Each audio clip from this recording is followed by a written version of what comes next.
Hello guys, how are you? My name is Byron Marmolejo Diaz, and today we're talking about the PPP lesson plan. And today's topic, I'm showing you how I will use it to teach the present simple tense daily routines. So I'm going to walk you through the lesson plan and how I have designed or what I have done for each stage. For a couple things, this is the triangle of how the lesson plan, this lesson formal lesson planning approach looks like. So we know that at the top we have the presentation, then in the middle with the triangle we have the practice, and finally at the bottom we have the production. And our goal today is, like I said, demonstrating how I will use this format of planning to teach the person. So the first part is the presentation. This is what it looks like. I will use flashcards like the ones I'm showing you right now, um, and this is to set up the environment, showing the guys what we will do. And these flashcards, you can see that there are different daily activities like waking up in the morning, eating breakfast, brushing teeth, studying. And right after this, the next part I would do in this stage is to practice some pronunciation. We'll practice the sound, we'll do some choral repetition, and then finally, I will have my students brainstorm like sentences or how they will use these the sentences, these activities. Like I wake up, or I wake up at 7 sorry, my badness right there. It's supposed to be at 7 o'clock in the morning.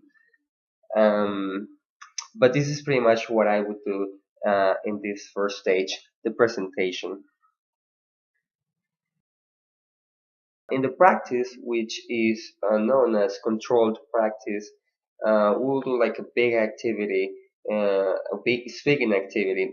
But in this speaking activity, I'm going to show my students how they can correct mistakes, how they can use the grammar, in order to have good accuracy when they speak, and to avoid certain mistakes.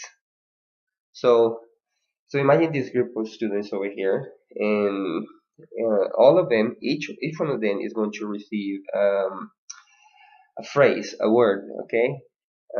So let's take a look at these questions I have at the bottom. The first question says, "What time do you wake up?" Second question says, "Where does she study?" And the third question says, "When do you eat breakfast?" So each student is going to receive a question, a phrase in a cut up paper. And then what I ask them to do is to pretty much walk around trying to find a person, or trying to find different students, um, to see if they can build the question back again. And then this is what it will look like.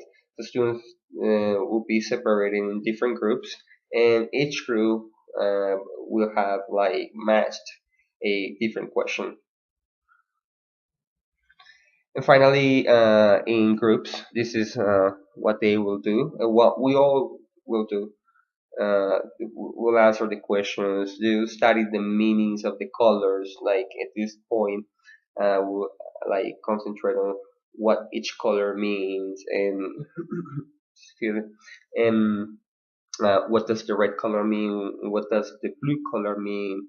What does the green color mean? And so for the orange color.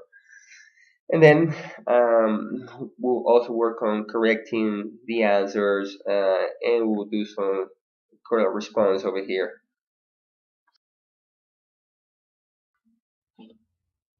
Now, continue with the practice, the controlled practice. My students are going to work in pairs, and what I'm going to do is that I will hand down my students a questionnaire.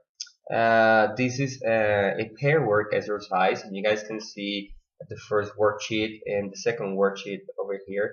It's for student A and for student B. And what they basically do is that they will ask each other questions about what they do at different times of the day, and then we'll fill out the chart with those activities. And this is a great opportunity to practice the third person rule at the application of the S. So I will take it as uh, a way to practice the third person singular. So my students are going to complete this task, and then and now what we're going to do is that we're going to create a block altogether. And the reason why we're going to create a block is because we're going to upload this worksheet to the block. Okay, so the idea of using the block is to have students posting their charts with their answers, with their sentences, so everyone can provide an effective feedback like, no, listen, you have to correct this mistake. You misspelled this word over here. You consider this. So it's going to be a nice opportunity to bring like um, these technological tools, these virtual tools, to the practice. And the following step.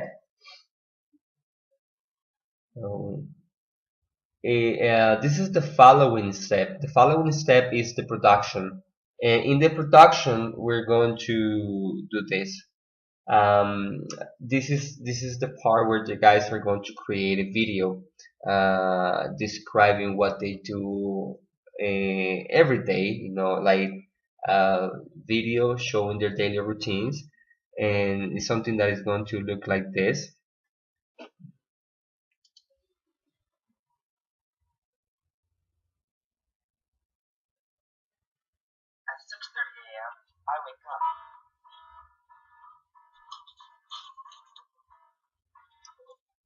Well, I mean, of course, uh, this is like an example of what they should do.